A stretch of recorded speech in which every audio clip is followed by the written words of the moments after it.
Hey everyone, this is Mr. Everything, and today I wanted to do an update on the 3 months I've had the T-Mobile home internet service review. First thing I'll show is this is the Arcadyan gateway that I've been using the whole time. It's the same one. I did add this fan on. You can see I get a pretty good connection. It's never better than 5 bars, but 4 is, I always get the same metrics. I'll get into that a little bit. I've done a lot of different videos, so I'm going to try and talk more just about the service, how I got it, how it's been going, any problems I've run into, what the speed, what the service has been like. A lot of things like I reviewed the gateway itself and some things I'd like to see changed. I've done a lot of speed tests, gaming tests, a video on that fan mod and a few other things. But you can see I just have it up on a shelf. That's kind of the thing with it. I've tried it in a lot of different places. I originally had it by the living room window, and it was kind of in an odd place and kind of like, right in the line of sight. And I put it in the bedroom, so I don't have to worry about using a router. Most of my devices are closer to here, and this is about 6 feet. It's up on a shelf, but it's about 6 feet away from the nearest window, and it picks up just as good, if not better, than it did right in the living room window. It works out good because it's a little bit more out of sight. It sits behind the TV. And I've noticed a good bit of people right now interested in this. I'm actually wondering if it's tied to advertising, because I've seen T-Mobile 5G commercials, but I've seen a few more now on the internet, and they're updated because they're showing this Arcadyan gateway. And you can see now on their website, the internet shows up right here, and this is the internet page, but even on their T-Mobile.com website, the internet now has its own like little tab. I'm actually wondering if now, I've seen a couple ads during the NBA playoffs, and I'm wondering if the finals coming up, if there'll be advertising. I'm sure that would be a good idea.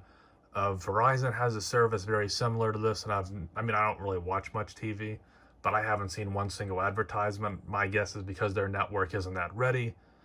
T-Mobile 5G is almost everywhere. It's really, the big focus is in the rural areas.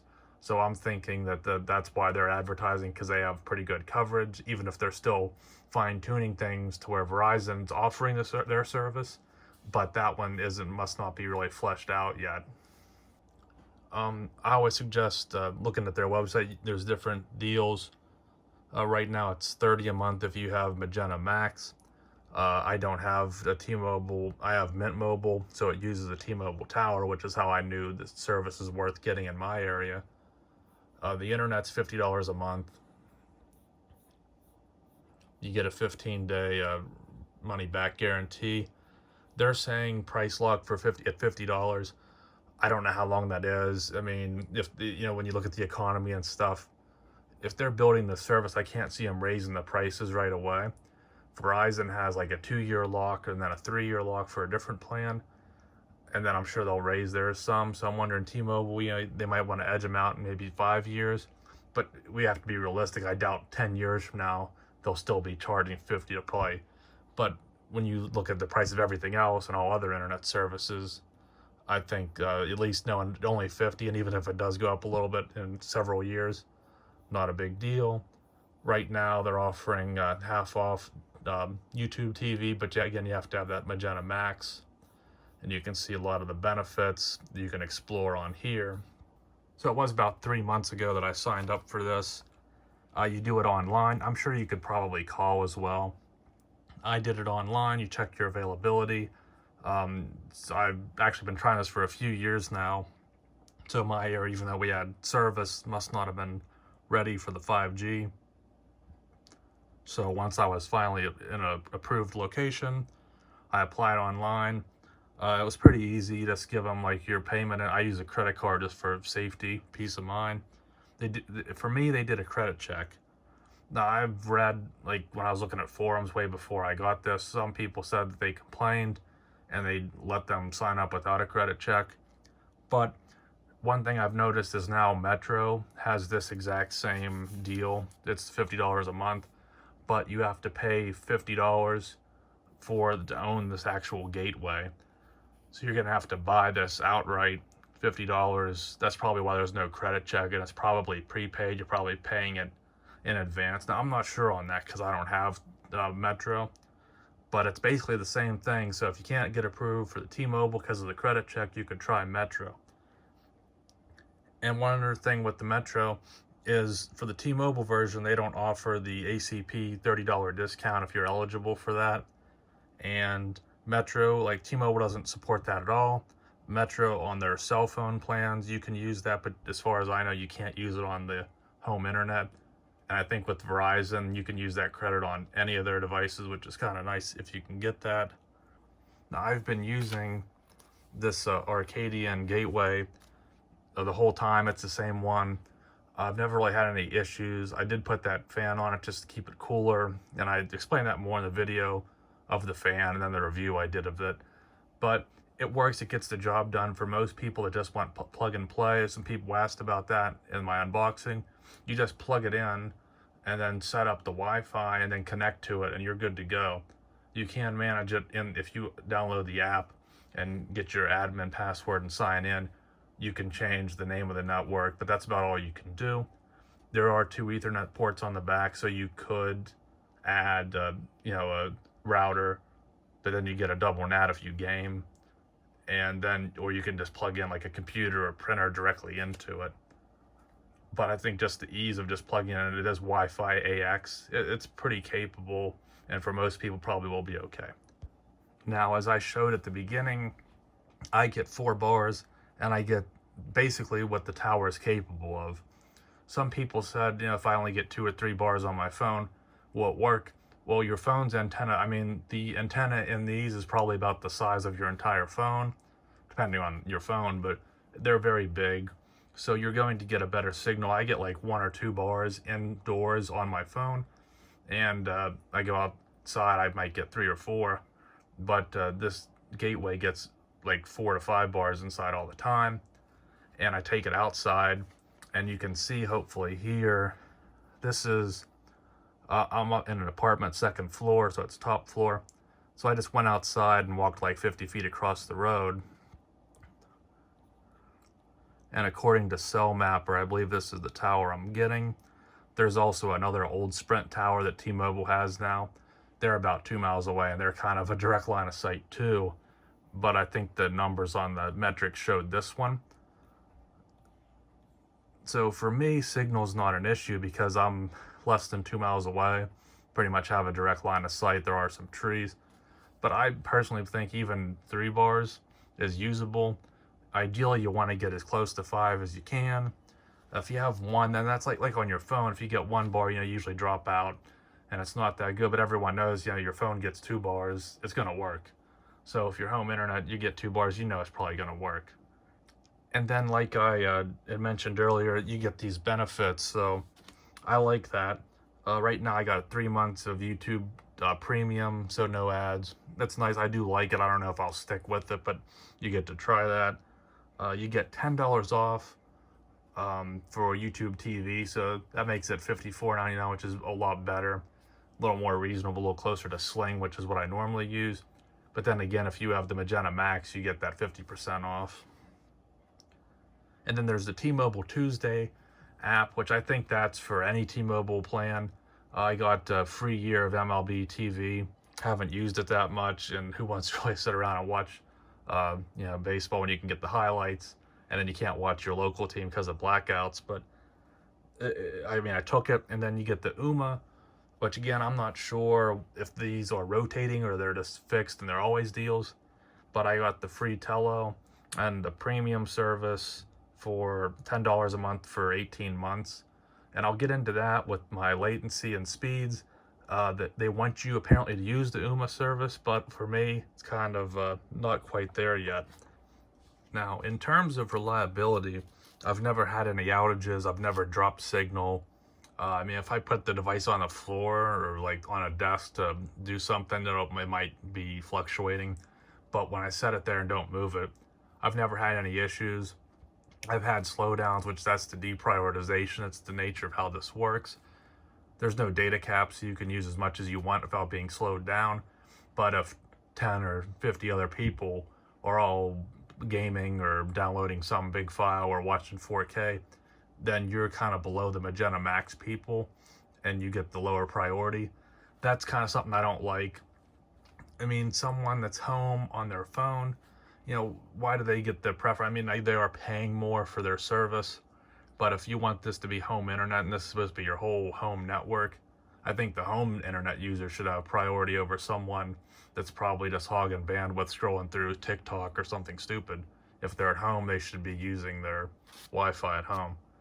But maybe the way they see it, they're out and about or something, so they still get the priority. But I think it just would make more sense to have the home user be considered the priority user, but maybe that'll change over time. My main issue is with deprioritization. For me, it's usually 7 to 9 o'clock at night. My best speeds are like after midnight, but that's the only problem if I want to watch like YouTube TV or Sling. If I want to watch something at 8, that's usually when there's slowdowns. So then it'll either YouTube TV lets you watch 1080 60 frames. Usually have to bump it down to 720 60, and I might get some buffering. I had more problems with Sling to where it would just like show in like 240 and look awful, because as far as I can tell, you can't really set the resolution. You can only set the maximum bit rate or something. But I actually talked about that in a video where I compared Sling and YouTube, and it seemed YouTube worked a little better. But when it's not during the deprioritization, things work pretty much smoothly. Like I can watch 4K and have decent download speeds and not notice any hiccups at all. And there aren't any data caps. You can see the majority, this month's pretty much over. It's a couple days left, and I've only used about half a terabyte this month. Mostly what rung up those bigger numbers was I was downloading some video games just to test the speed, and then video game patches. They're like 20 gigabytes a patch anymore. Is the nature of how most online interfaces are now, just they're data hungry. So I haven't really used that much, just about a terabyte a month. And that's one thing that's held me off from other providers is my cable internet providers around here. Like their plans start out at 1 terabyte cap, and then you can pay to get the faster of 2. Well, 2's still cutting a little close, especially when as time goes on, there's going to be more bandwidth and stuff needed. So I do like with this, it's unlimited. And I've heard like some people say they've used like 100 terabytes in a month. So I can't see myself ever really going closer to 5. So I'm happy just to have unlimited for peace of mind. But so far, no slowdowns, and there aren't supposed to be any. It's just you're on the deprioritization. So right now, I'll just start a speed test.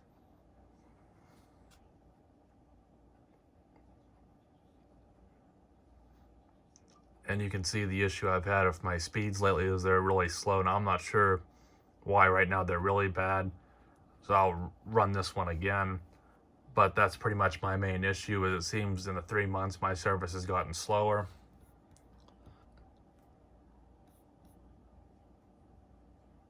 A little bit better this time. I'm not sure, that might be just the nature of cellular networks, like someone else was using it heavily and now they're not.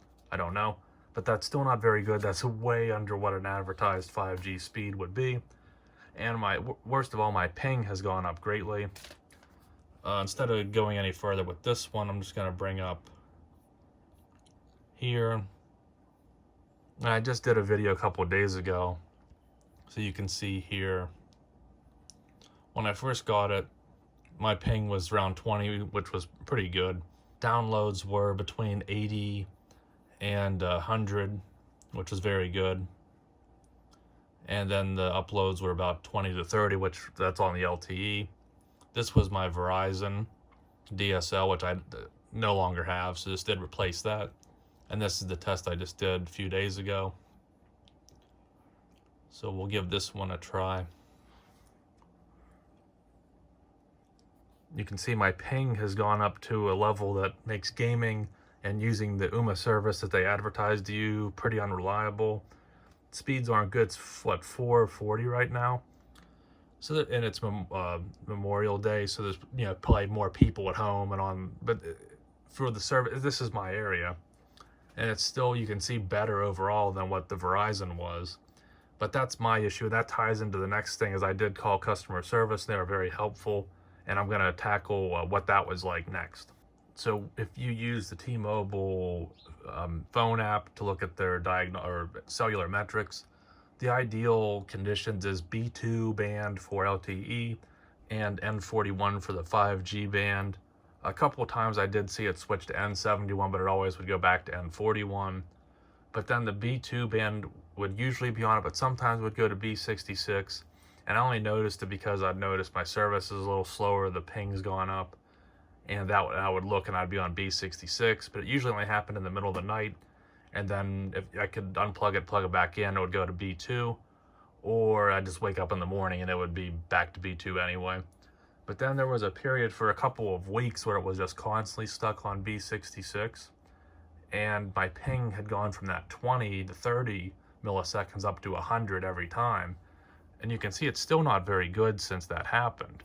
But I called and mentioned that the ping has gone up to where it makes the UMA service unusable, and it's significantly worse than when I first got the service.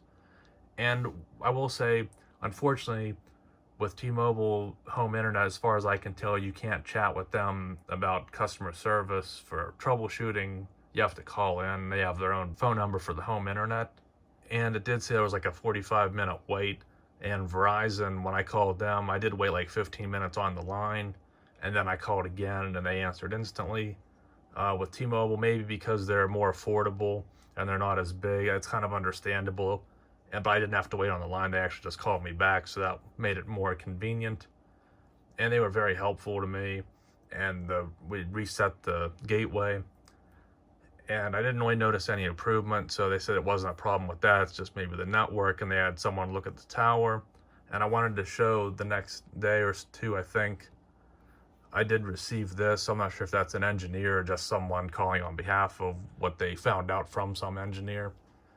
And it's kind of weird though, because they said there wasn't really anything wrong, but then they said that there's a new site planned. And you can see though, I'm already very close to the tower. So in my opinion, putting a tower closer to me, if that's what that means, will be of no help unless it's an upgraded tower with like more backhaul or something like that. Maybe that's what they mean, is they're still going to use that existing tower and just replace the actual cell units on it that are with something that can handle more bandwidth. My guess is since they opened this service up in this area, maybe more people are getting it. Now there's congestion, because I would like to see the service much faster and not getting worse over time. So in my situation, I'll have to keep a look. I mean, every day I still use this. I got rid of my Verizon DSL. It was over $100. And even this at its worst is still pretty much always better than Verizon at its best. But that's because it's just faster, and DSL had such terrible upload. Verizon was a little better with the ping though. Even though it was 40, it never fluctuated. And that's something that when it was at 20, the T-Mobile was better, but now that it's 70 to 100, it's actually worse. And that's making gaming and using the UMA service pretty much unusable. So I'm still holding on to my Verizon landline. So I figure since the gateway itself's pretty good, there's never been any outages, just that deprioritization, and then the network kind of seemingly getting more congested over the last few months.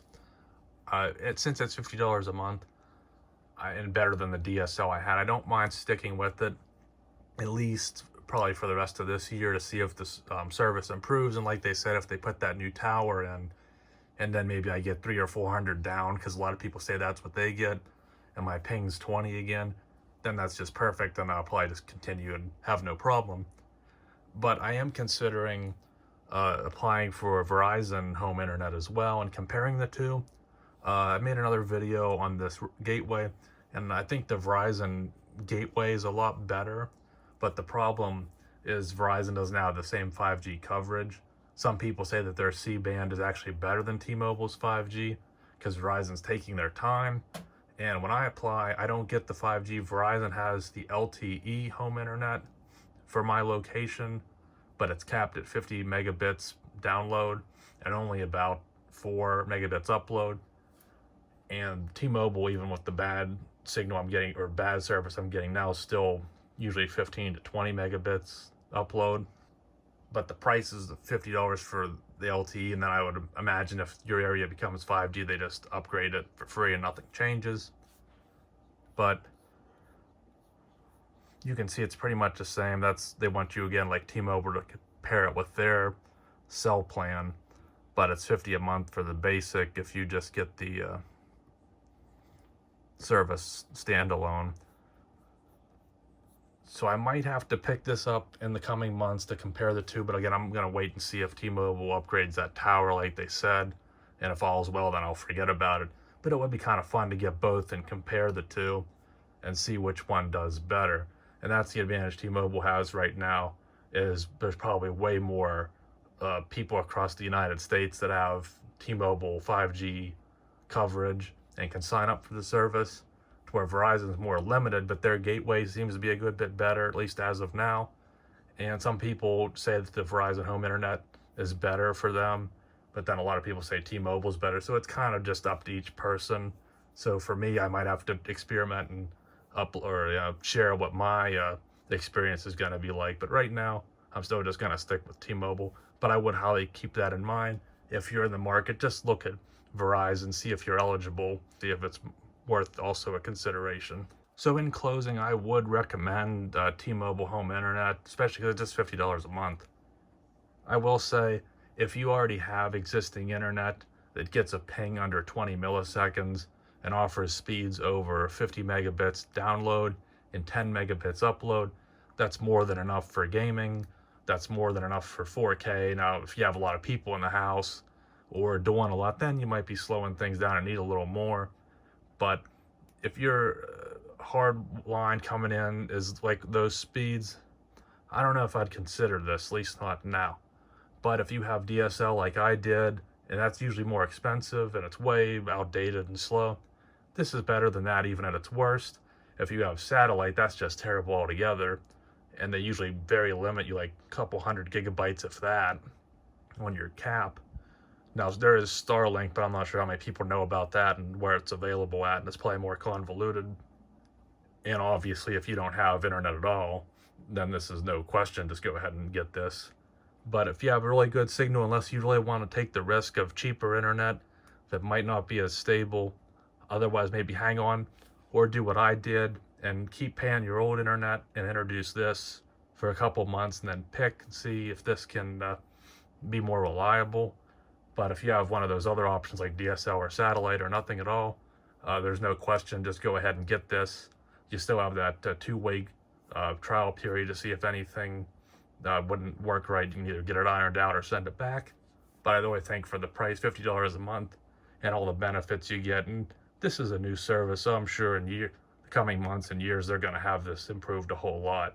And I am happy with it. There's no complaints. I just want to see some changes to the gateway and hopefully some better speeds. But beyond that, I am pretty happy with it and I plan on sticking with it. So thanks for watching. I'll probably have some more videos and I'll link the other ones and experiments and more in-depth things on each facet of the service in the description below. And I have a playlist on this too. So thanks for watching, and you'll see me in the next one. Have a good one.